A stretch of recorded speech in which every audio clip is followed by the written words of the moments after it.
everyone. So today we have our first guest. I am hoping to do these videos more, to have more interesting people with me sitting down and speaking about the wisdoms in life that could be really valuable for everyone listening.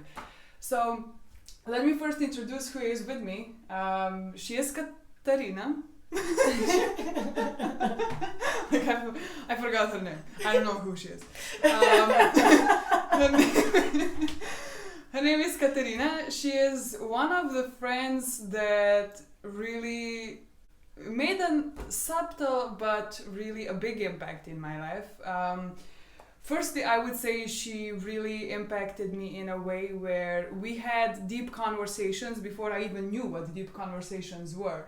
One example, like we were speaking about who we want to be one day, and I never really thought about those things until we had these conversations. And it's interesting because we were hanging out when we were studying together, and you know, we weren't like every day, all day together, but we were every day, but like for a few hours we were just hanging out. But it's interesting that just with her, I had like one of the deepest connections that still after all these years just kind of stuck with me, so that we're here basically. Like she's one of rare people who I bring from my past to my present. In the past years, when we didn't connect anything almost, like we were all living our lives, she became a person that she desired to be, which was really interesting to me because she was always interested. Aww. That really made my heart warm. Oh. Okay. Because when we were speaking who we want to be, she was like, I want to be somewhere in the health and fitness, living that lifestyle, and she is. Like a few years later, she is like a co-founder of this center of movement in her hometown, and they are creating the difference and helping people from all generations, all different body types, different goals, but they are helping them to just get out of the house and move. And she is a personal coach. She is like totally into health and food, and she knows what she needs to eat to enhance her performance. And I'm just so happy to have you here today. Thank you for joining me. Thank you for coming home to me, and for even being up for doing this. I see she did some research. Like all the best, you know. Okay. So yeah, I wanted just to start by asking you, what is center of movement? I think it's a really interesting, not just one of those gyms, but I think there's something different in it. Like, how did you even start? How did you decide to go into this fully as you did? And what is that you do basically? Can you explain that? Okay. As you already said before, I was always interested in sports, in nutrition, and you know, when you have that gut feeling that is pushing you somewhere and you just have to follow it. Actually, it was not in my plans. I just wanted it, and it kind of manifested in my life. The thing was that we saw in my hometown, but not just hometown, the whole Slovenia actually. Sports is actually fitness now. The main trend is fitness, and is actually sadly only got good looking. And when we started centergibanja in my hometown, we saw that people are actually not that functional as they thought they are. And even in their basic activities, like picking something from the bottom or putting something upper, they do dysfunctional moves. And when you do dysfunctional moves, your body with time become dysfunctional. So actually, when you perform something, you have to perform it to become functional, not to, you have to fix every dysfunction you have, and that's why we created centergibanja. And the main idea Center of movement. Center of movement. The main idea was actually borrowed from Ido Portal. That's some Israel guy who is actually very good in movement. It's actually the mind, body, spirit connection. It's the thing is that you are aware of every segment of every muscle in your body, and that you implant it in your everyday life. So that was the first idea. Actually, I made a business concept, and everything in that concept was in movement, in the basic movement. But the problem was when we started the business, we saw that actually people are not ready for that kind of movement. So then we had to reprogram the business schedule actually, and we played the new programs, like just functional movement, like basic movement, like squats, thrusters, deadlifts, and that kind of the thing that we are working with people now for, let's say, less than a year, and now we are starting to get there too. But it's a long path before us. Yeah. What was your main support? Like, why did you choose to go into this, and how did you manage to really pull it off? Because it was a big project for you. It was your first time when you were going into something like this. And I'm just kind of wondering, what was the thing that was keeping you going? Where did you get that drive from? Okay, that's a really good question, because the thing is that you can't succeed by yourself. It was the people around me.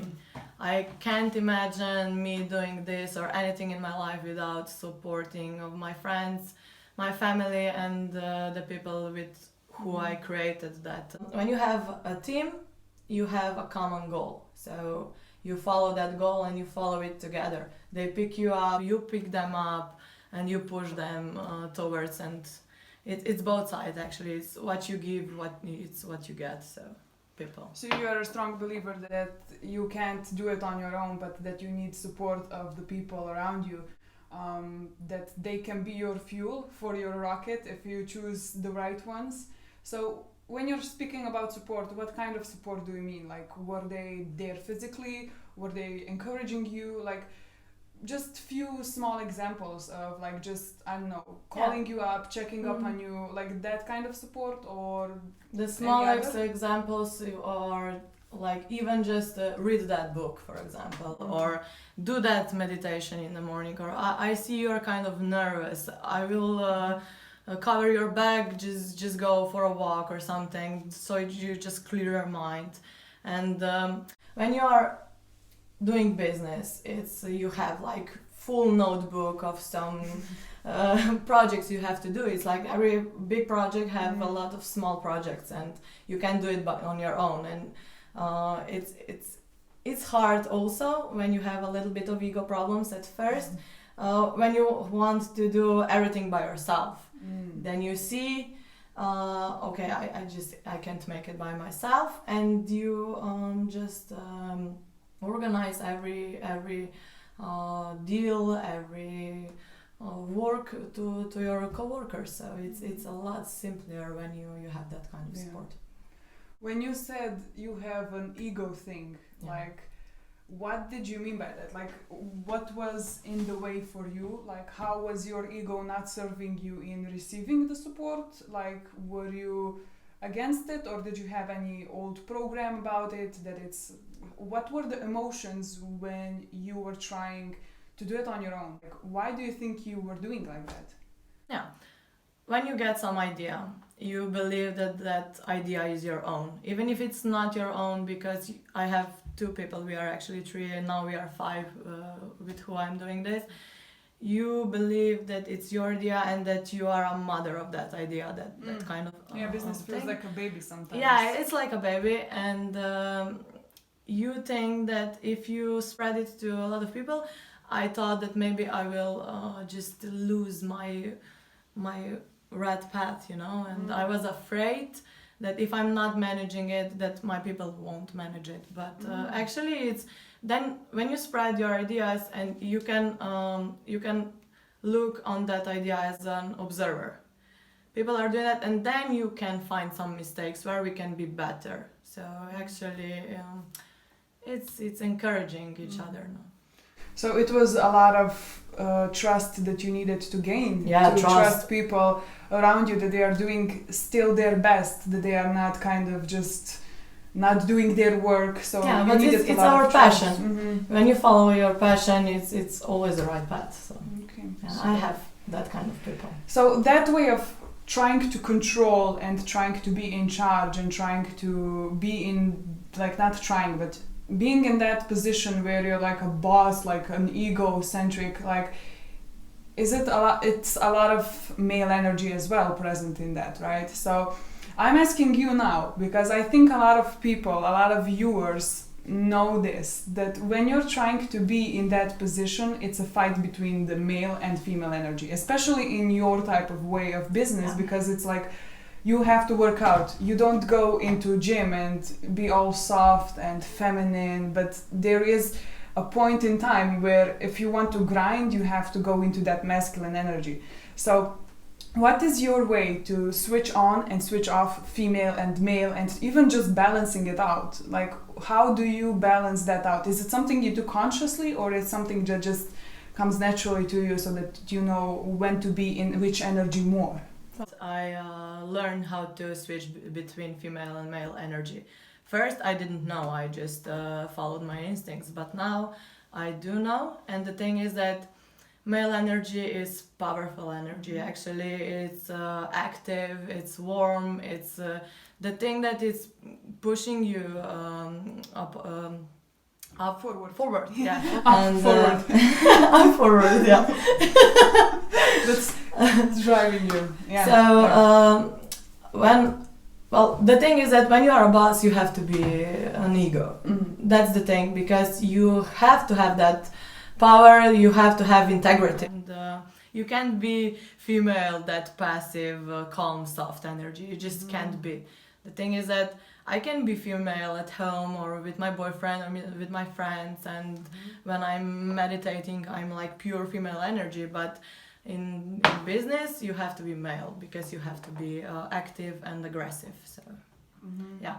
And you know that every people has lots of faces. That's the fact. But it's not that you are multi-faced, like that you have ego problems. But the thing is that you have to choose wisely which face you want to show, because with every person you act differently. So you have to choose how you will act with that person, or with that business, or with that project, or with every aspect in your life. So choose wisely. What will you awaken others? That's actually the main purpose. What will it bring to you? Because how you know, when you act, you get the reaction. So choose wisely. So when you said like multi-faced and everything, like maybe it's not even multi-faced. I personally see it as we all have these energies within us, like feminine, masculine, all of these emotions within us.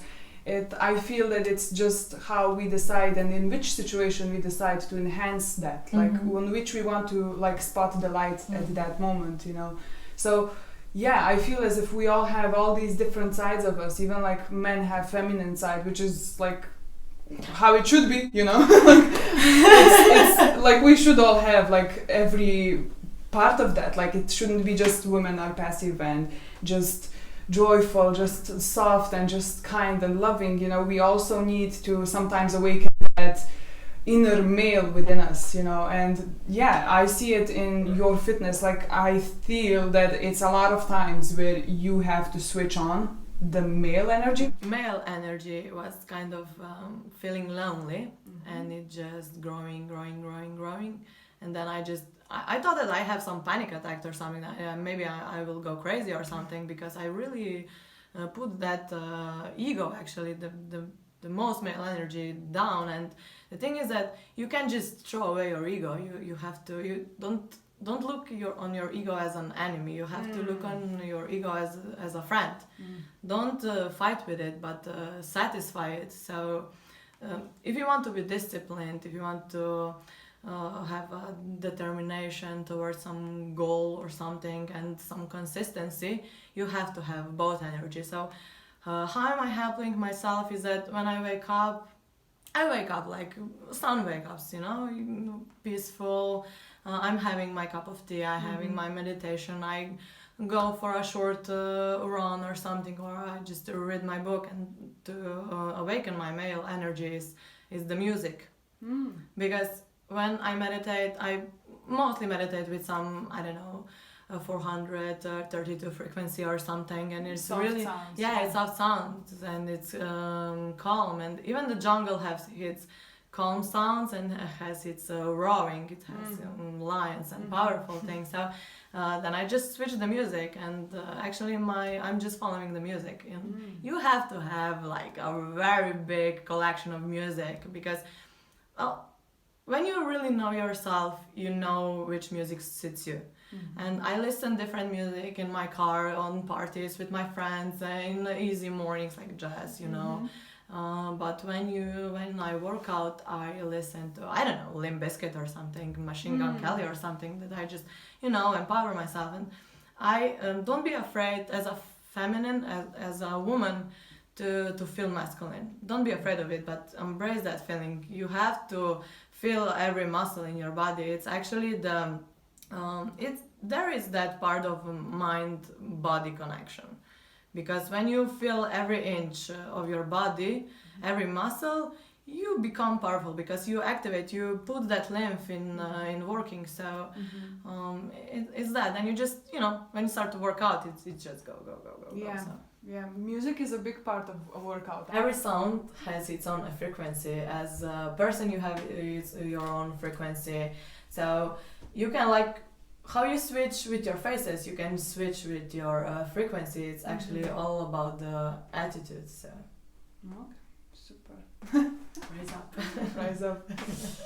So before I ask my last question, where can people find you? Like, where can viewers find you? Like, where they can be in touch with you and just see how you're doing your thing? Do you have anywhere that they can follow? Actually we are working now on our website. It's not established yet, but it will be with the new year. For now it's Instagram, of course, and from Instagram you can follow centergibanja and everything from that on. But the website will be created you can choose blogs, videos, podcasts, training programs, nutrition programs, which is a very big part of training also, that your body is regenerated. So you can find a lot of topics there. Yeah. So I will post the Instagram, her profile, and of the Center of Gibanja, which is movement in English. I will post it below this video, and also when the website comes, I will update this video and post it below, so everyone watching after New Year will have a chance to see it. So yeah, cool. So the last question before we finish this up is, what do you, so let me just read it. What do you think is the absolute truth in your life at this point? I don't think that it's only in this point. Actually, it's the main purpose of every people. I believe that it's just following your gut feeling. If you're feeling it, then go for it. If you're not feeling it, just just live it. It's actually the intuition, the instincts, because when your feelings are on place, you can't be on the wrong path. So it's simple as that. I can't do the old philosophy about that, because actually the 25 years of philosophy brings me there, but it's simple as that. Just follow your gut. Okay, super. So it had a big role in your life where you are now, the intuition, following intuition. Yeah, it has to be here. You can't do with your ratio the whole thing. You have to work with your emotion. So and regarding both together. Balancing it, but absolutely following your gut feeling most of the time. Okay, super. I'm closing this down. So we are done, which is super cool. I hope you got a lot of value from it. I definitely enjoyed it. I am so thankful that you were here to join me. I really appreciate your time, energy, that you responded and decided to come here. You refueled my energy with that. Oh, thank you. So thank you for being here. Thank you for giving your all, wisdom and all the lessons that you got from your life, and sharing this on my channel, which I am really excited about. That was actually only brief presentation of me and Mary. So just follow Too Much Mary and you'll like you. awake. I will absolutely be doing my best to have more of these interviews. Who knows, maybe someday you will be sitting here again. I would really like that, so let's think about that. Maybe I'll interview you. That would be interesting. No. So that's it from now. Follow, subscribe to Too Much Mary, and I will be seeing you next video. So bye for now. Oh, cool. Yeah.